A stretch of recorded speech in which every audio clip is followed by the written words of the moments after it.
तो ऑपरेशन सिंदूर पर लगातार चर्चा हो रही है। सदन का रुख करेंगे। कांग्रेस के सांसद गौरव गोगोई सदन में अपना पक्ष रख रहे हैं, कांग्रेस का पक्ष रख रहे हैं। लिए चलते हैं। धन्यवाद। आदरणीय अध्यक्ष महोदय,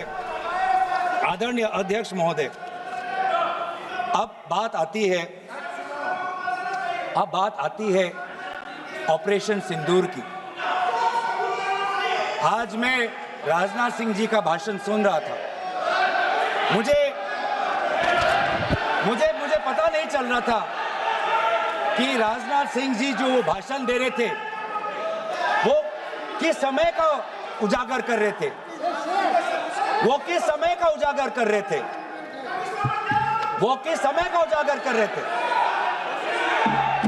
क्या वो 2016 के बाद क्या उन्होंने ये नहीं कहा कि हम घुस के मारेंगे और पाकिस्तान को आज वो उनका जो भी टेररिस्ट इंफ्रास्ट्रक्चर है उसको खत्म कर देंगे? वही बातें तब की, वही बातें पुलवामा की बात की कि पुलवामा के बाद आज हमारे लड़ाकू जहाज अब गए हैं, अब पाकिस्तान अब कभी भी भारत पर उंगली नहीं दिखा सकता। और उसके बाद आज दोबारा वही बातें कर रहे हैं, कि हम घुस के मारे, हमने ये किया, फलाना किया। और ये अब भी कह रहे हैं कि ऑपरेशन सिंदूर कंप्लीट नहीं हुआ, अधूरा है, क्योंकि कल को जाके दोबारा पाकिस्तान कर सकता है। ये खुद कह रहे हैं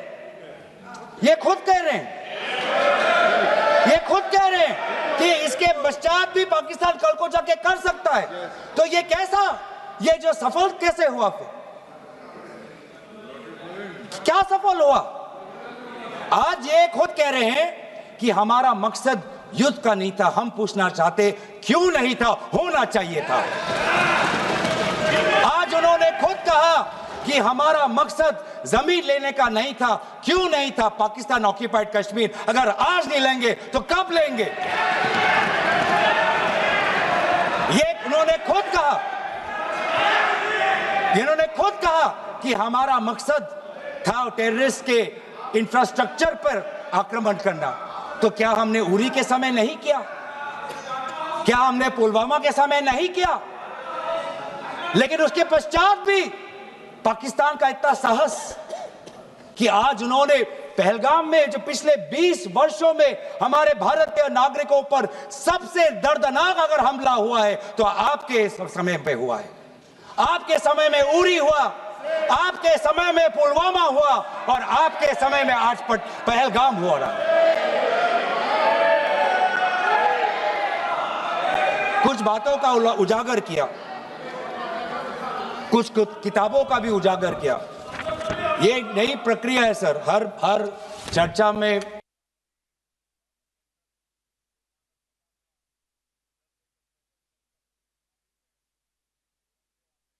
तो ऑपरेशन सिंदूर पर लगातार चर्चा है। विपक्ष में सांसद हैं गौरव गोगोई, उन्होंने तीखा कटाक्ष किया। उन्होंने कहा कि अगर सिक्योरिटी लैप्स नहीं था तो वहां पर गृहमंत्री के आश्वस्त करने के बाद भी कि जम्मू कश्मीर सुरक्षित है, यह आतंकी हमला कैसे हुआ? आदरणीय भाजपा के नेता एक किताब उठा लेते हैं, फिर कुछ जानकारी दे देते, हमें नहीं। ब्लूमबर्ग को क्या जानकारी दिया, मैं पूरा पढ़ लेता हूं without editing. What is important, क्या जरूरी, हिंदी में अनुवाद करने की कोशिश भी करता हूं। मत करो। क्या ये जरूरी नहीं कि जेट गिरे, पर क्यों गिरे, क्या गलतियां हुई, वो महत्वपूर्ण है। संख्या महत्वपूर्ण नहीं सर। 35 ही राफेल है देश में, 35 ही राफेल है। अगर उनमें से कुछ गिरे भी तो देखिए सर, मुझे तो लगता है कि बहुत बड़ी क्षति हुई। 35 राफेल, अगर कुछ उनमें से भी अगर कुछ गिरे तो मुझे लगता है कि जरूरी है, क्योंकि आपको लगता है कि 35 राफेल काफी है, तो अगर कुछ गिरे तो वो भी जरूरी है। और उन्होंने उसके बाद ये कहा कि ये बात अच्छी है कि हमने अपनी गलतियां को समझा, उसको सुधरा, और 2 दिन बाद हमने अपने जेट को उड़ाए और दूर से हमने आक्रमण किया। सर, ये मैं थोड़ी जानकारी चाहूंगा। हमारे पास जो हमें संदेश मिलता है कि दुनिया के सबसे बढ़िया और बेहतरीन लड़ाकू जहाज हमारे पास है, सबसे बेहतरीन पायलट हमारे पास है, तो सीडीएस को ऐसा क्या कहना पड़ा, ऐसा क्या परिस्थितियां हैं कि हमारे पायलट हमारे लड़ाकू जहाज क्लोज रेंज में नहीं जा सकते, उनको दूर से ही फायर करना पड़ता। ये क्या है? ये क्या पाबंदी है? ऐसी ये क्या पाबंदी है कि सीडीएस को ये कह रहे हैं कि हमारे लड़ाकू जहाज ने पहले दिन गलतियां की, गलतियां हमने सुधारी और दूर से हमने आक्रमण किया। क्या हम पास से नहीं कर सकते? ये जानकारी हमें दे। हम ये जानना चाहते हैं कि lieutenant general Rahul R Singh ने सदन के अंदर नहीं, सांसदों को नहीं, राजनीतिक दलों के फ्लोर लीडर्स को नहीं, फिक्की में जाके कहा। क्या कहा? उसका भी मैं हिंदी में अनुवाद करता हूं कि पाकिस्तान तो सिर्फ फ्रंट पे था और पाकिस्तान के पीछे चाइना उनके पूरी तरीके से समर्थन कर रहा है। ऐसी कोई आश्चर्य की बात नहीं होनी चाहिए, क्योंकि पिछले 5 वर्षों में लगभग 80% मिलिट्री हार्डवेयर पाकिस्तान को सिर्फ पूरा चाइना से मिल रहा है। तो सर, मैं आज पूछना चाहूंगा आदरणीय राजनाथ सिंह जी से, जो सरकार चीन को लाल आंख दिखाने की बात करती है, एक बार भी आपने चीन का उजागर अपने भाषण में क्यों नहीं किया? आर्मी कर रही है, आर्मी के कह रही है, आर्मी कहती है कि आज कि सिर्फ चीन और पाकिस्तान का ये 2 फ्रंट नहीं, अब 3 फ्रंट का भी हो सकता है, कन्वर्जेंस हो सकता है चीन, पाकिस्तान और बांग्लादेश को लेकर। लेकिन मैं सरकार को याद दिलाना चाहूंगा कि ये जो 2 फ्रंट की जो बात थी, इस बात की शुरुआत किसने की थी? इस बात की चेतावनी किसने दी थी? इस बात की चेतावनी इसी सदन में हमारे दल के नेता राहुल गांधी जी ने दी थी। और यही हम जानना चाहते हैं, यही हम जानना चाहते हैं कि आज जो युद्ध हुआ, इसमें पाकिस्तान को चीन से कितना समर्थन मिल रहा है। हम सेना से नहीं, आज हम आदरणीय राजनाथ सिंह जी से और प्रधानमंत्री मोदी जी से जानना चाहते हैं।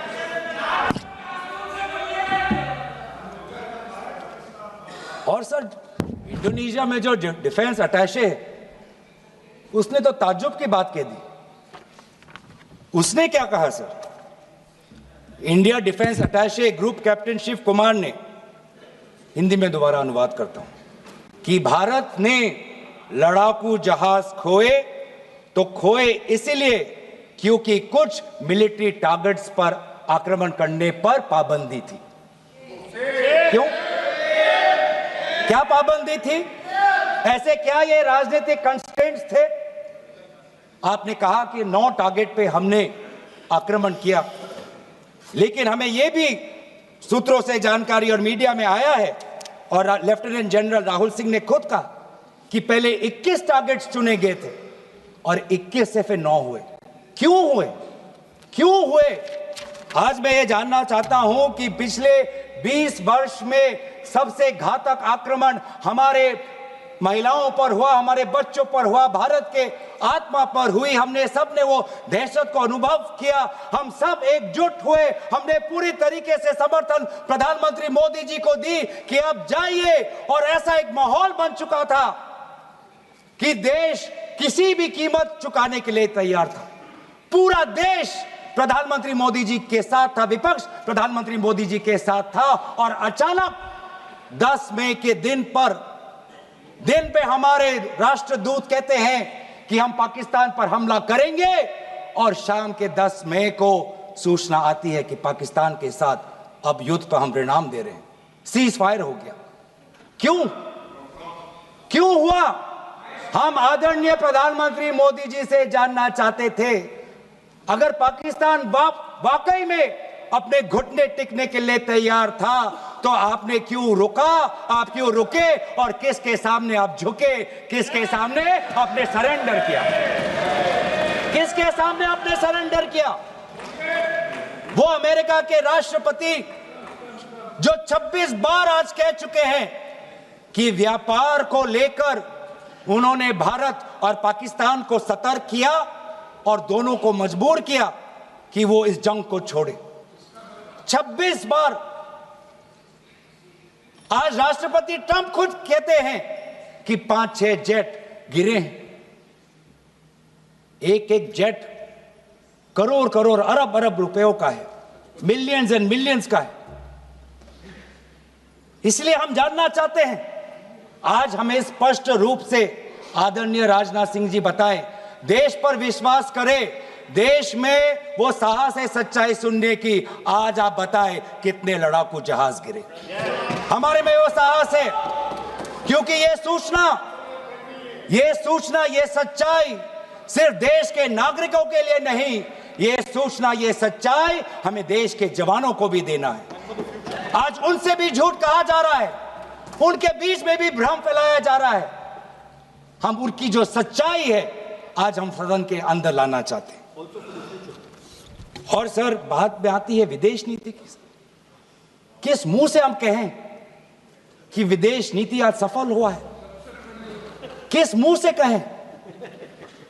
ये आदरणीय राजनाथ सिंह जी, शंगीला में जो डायलॉग हुआ, उस डायलॉग में जो ड्राफ्ट जो आया, जिसको भारत सरकार ने नकारा, वो ड्राफ्ट बनाने में हमारे ही कुछ सहयोगी देश थे, जिनका नाम मैं नहीं लेना चाहूंगा। लेकिन ऐसे देश जिसको हम परंपरागत दोस्त हम मानते हैं, ट्रेडिशनल एलाइज मानते हैं, आज उन्होंने भी इंडिया और पाकिस्तान को हाइफिनेट कर दिया। और आप ये शब्दों के खेल से आप खुश हो कि ब्राजील के डॉक्यूमेंट में पाकिस्तान, ये जम्मू कश्मीर का, पाकिस्तान का भी नहीं, ब्राजील के डॉक्यूमेंट में सिर्फ जम्मू कश्मीर में जो दहशतगर्दी हुई उसी की निंदा हुई, पाकिस्तान की निंदा नहीं हुई। पर आप उससे खुश हो? अगर आप उससे खुश हो तो मैं जानना चाहूंगा, जो $1 बिलियन का आर्थिक सहायता IMF ने दिया पाकिस्तान को, उस पर आपको क्या कहना है? हम जानना चाहेंगे, जो ADB, एशियन डेवलपमेंट बैंक से 800 मिलियन का आर्थिक सहायता जो मिलेगा पाकिस्तान को, आज भारत उस पर क्या रवैया है? वर्ल्ड बैंक का जो $40 मिलियन आ रहा है, और ये पैसा किसको जाएगा सर? पाकिस्तान की नेतृत्व उनकी जनता या उनकी चुनी हुई सरकार नहीं, पाकिस्तान की सरकार का जो रिमोट कंट्रोल है वो पाकिस्तान की सेना के पास है। तो ये सारा पैसा वहीं जाएगा जहां पर हमने मिसाइल गिराई। तो क्या इतना भी हम नहीं कर पाए? क्या इतना भी ताकत नहीं?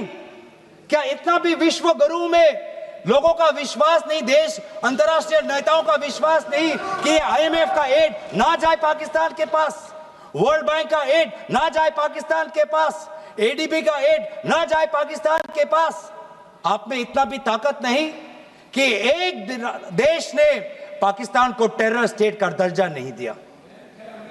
एक देश ने आज FATF, financial action task force में, जिससे बहुत नियंत्रण पाकिस्तान पे पड़ती थी, आज उससे वो 2022 में निकल आई ग्रे लिस्ट में। क्या वो डालेंगे?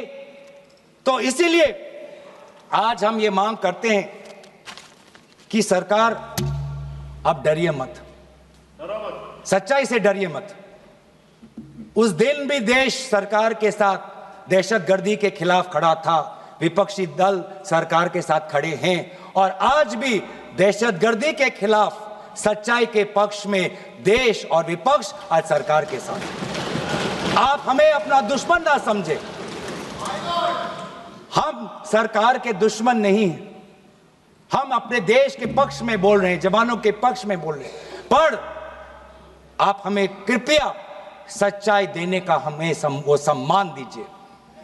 सच्चाई सुनने का अधिकार हमारा है, और जितने बार आप झूठ और भ्रम फैलाएंगे, हम उतनी बार आपको पूछते जाएंगे कि आपने क्या किया। और इसीलिए आज मैं खड़ा हूं। अपेक्षा बहुत की थी कि पहलगाम का उजागर होगा, आदरणीय गृह मंत्री नैतिक जिम्मेवारी लेंगे, राष्ट्रीय सुरक्षा सलाहकार नैतिक जिम्मेवारी लेंगे और प्रधानमंत्री मोदी जी कहेंगे क्यों उन्होंने ऑपरेशन सिंदूर जो अंतिम अंजाम था, हमें तो मीडिया में सुनते हुए ऐसा लगा कि हम कराची में उठेंगे।